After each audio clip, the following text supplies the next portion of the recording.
নমস্কার বন্ধুরা, আপনি কি লক্ষ্মীর ভাণ্ডারের টাকা পান কিংবা নতুন করে অন্নপূর্ণা ভাণ্ডারে আবেদনের কথা ভাবছেন? তাহলে আজকের এই ভিডিওটি আপনার জন্য অত্যন্ত গুরুত্বপূর্ণ, কারণ রাজ্য সরকারের তরফ থেকে এই প্রকল্পে চলে এসেছে এক বিশাল আপডেট। হ্যাঁ, এবার থেকে প্রতি মাসে মিলবে ৩,০০০ টাকা। কিন্তু টাকা পাওয়ার আগে শুরু হয়ে গেছে এক মস্ত বড় যাচাই পর্ব বা ভেরিফিকেশন পর্ব। একটা ছোট্ট ভুলের জন্য হাজার হাজার মানুষের নাম কিন্তু এই তালিকা থেকে বাদ পড়ে যাচ্ছে। আজকের ভিডিওতে আমরা একদম অফিসিয়াল তথ্য দিয়ে পুরো বিষয়টা আলোচনা করব। কারা কারা টাকা পাবেন, কেন অনেকের নাম কেটে দেওয়া হচ্ছে, আর আপনার নাম বাদ পড়লো কি না সেটা আপনি কিভাবে বুঝবেন। তো শেষ পর্যন্ত দেখুন, কারণ শেষে একটা ছোট্ট টিপস বলবো, যা না করলে আপনার অ্যাকাউন্টে টাকাই ঢুকবে না। তো চলুন শুরু করা যাক। সবার আগে জেনে নেওয়া যাক এই অন্নপূর্ণা ভাণ্ডারের মূল নিয়মগুলো কি কি। প্রথমত, বয়সের নিয়ম। এই প্রকল্পের সুবিধা পাবেন 25 থেকে 60 বছরের বয়সী সমস্ত মহিলারা। মনে রাখবেন, যারা এই বয়সের বাইরে অর্থাৎ 21 থেকে 24 বছরের তরুণীরা কিন্তু এই প্রকল্পের আওতায় আসবেন না। দ্বিতীয়ত, এবার থেকে সরাসরি ব্যাঙ্ক অ্যাকাউন্টে প্রতি মাসে ৩,০০০ টাকা করে ট্রান্সফার করা হবে।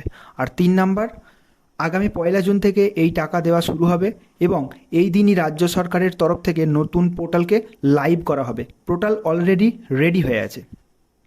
এখন আপনাদের মনে প্রশ্ন হতে পারে, দাদা আমরা তো আগে থেকেই লক্ষ্মীর ভাণ্ডার পাচ্ছি, তাহলে কি আমরা আবার লাইনে গিয়ে ফর্ম ফিল আপ করবো? উত্তর হলো একদমই না।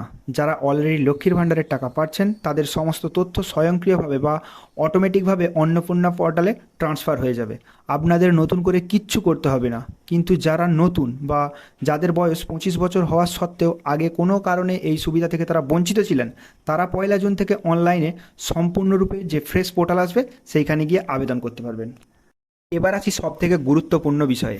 টাকা দেওয়ার আগে প্রশাসন কিন্তু পুরো ডেটাবেস ফিল্টার করছে। এসডিও এবং বিডিও স্তরে প্রতিটা নামের কড়া ভেরিফিকেশন চলছে। 25শে মের মধ্যে জেলা শাসক অর্থাৎ ডিএমের কাছে ফাইনাল রিপোর্ট জমা দেওয়ার জন্য জানানো হয়েছে। আর এই স্ক্রিনিংয়েই 4টে বড় কারণে হাজার হাজার মানুষের নাম ড্রাফট ভোটার লিস্ট এবং ফর্ম 6 অনুযায়ী বাদ দেওয়া হচ্ছে। খুব ভালো করে মিলিয়ে দিন, আপনার ক্ষেত্রে এই সমস্যা নেই তো? প্রথমত, ভেরিফিকেশনের সময় যদি আপনাকে দীর্ঘদিন নিজের এলাকায় খুঁজে না পাওয়া যায় বা আপনার খোঁজ না মেলে, তবে আপনার নাম তালিকা থেকে কেটে দেওয়া হচ্ছে। দ্বিতীয়ত, আপনি যদি বিয়ে করে অন্য জায়গায় চলে যান বা স্থায়ীভাবে অন্য রাজ্যে বা অন্য কোথাও শিফট হয়ে যান, তবে আগের জায়গা থেকে আপনার নাম বাতিল হবে। 3 নম্বর কারণ, দুর্ভাগ্যবশত যদি কোনো কারণে উপভোক্তা মারা গিয়ে থাকেন, তবে তার নাম তালিকা থেকে স্থায়ীভাবে বা চিরতরে মুছে দেওয়া হচ্ছে। আর সর্বশেষ হলো ভুয়ো বা ডুপ্লিকেট। অনেক ভোটার আইডি বা তথ্য গরমিল রয়েছে, অথবা ভুলবশত বা ইচ্ছাকৃতভাবে একাধিকবার নাম নথিভুক্ত হয়ে থাকে। তাই ডিজিটাল ভেরিফিকেশনের মাধ্যমে সম্পূর্ণভাবে রিজেক্ট করে দেওয়া হচ্ছে। শুধু ভোটার লিস্টের ভুল নয়, আপনার আর্থিক বা পেশাগত স্থিতি যদি সরকারের এই নিয়মের বাইরে যায়, তবেও আপনি অন্নপূর্ণা ভাণ্ডারের টাকা পাবেন না। রাজ্য সরকারের নির্দেশিকা অনুযায়ী 3টে ক্যাটাগরির মানুষকে এর বাইরে রাখা হয়েছে। প্রথমত চাকুরিজীবী, দ্বিতীয়ত পেনশনভোগী এবং ইনকাম ট্যাক্স পেয়ার অর্থাৎ আয়কর দাতা। এখানে একটা বড় টুইস্ট বা স্বস্তির খবর আছে অনেকের জন্য। অনেকেরই হয়তো ড্রাফট ভোটার লিস্ট থেকে নাম বাদ পড়েছে, কিন্তু তাদের চিন্তার কোনো কারণ নেই। সরকার জানিয়েছে আপনার নাম যদি ভোটার লিস্ট থেকে বাদ পড়েও থাকে, কিন্তু আপনি যদি ট্রাইব্যুনাল বা সিএএ এর মধ্যে আবেদন করে থাকেন এবং আপনার এই আবেদন যদি ইন প্রোগ্রেস বা প্রক্রিয়াধীন থাকে, তবে চূড়ান্ত সিদ্ধান্ত না হওয়া পর্যন্ত আপনারা এই অন্নপূর্ণা ভাণ্ডারের টাকা পাওয়ার সুযোগ থেকে বঞ্চিত হচ্ছেন না। অর্থাৎ আপনারা টাকা পেতে থাকবেন। কিন্তু যদি এই বিষয়ে আপনার কোনো আবেদন না করা থাকে, তবে আপনাদের নাম এই সরকারি প্রকল্প থেকে বাতিল হয়ে যাবে। এবার আসছি আজকের ভিডিওর সবচেয়ে ভাইটাল পয়েন্টে। সমস্ত ভেরিফিকেশনে পাস করার পরেও এই একটা ভুলের জন্য আপনার ব্যাঙ্ক অ্যাকাউন্ট পর্যন্ত টাকা পৌঁছাবেই না। সেটি হলো আধার ডিবিটি লিঙ্ক বা ডাইরেক্ট বেনিফিট ট্রান্সফার লিঙ্ক। অনেকেই ভাববেন, আমি তো ব্যাংকে আধার কার্ডের জেরক্স জমা দিয়েছি, ব্যাস কাজ শেষ। ভুল ভাবছেন। শুধু আধার কার্ড জমা দেওয়ার আর আধারের ডিবিটি অ্যাক্টিভ থাকার মধ্যে আকাশ পাতাল তফাৎ রয়েছে। সরকারের এই 3,000 টাকা কিন্তু সরাসরি আধার নাম্বারের মাধ্যমে ম্যাপিং করে আপনার অ্যাকাউন্টে পাঠানো হবে।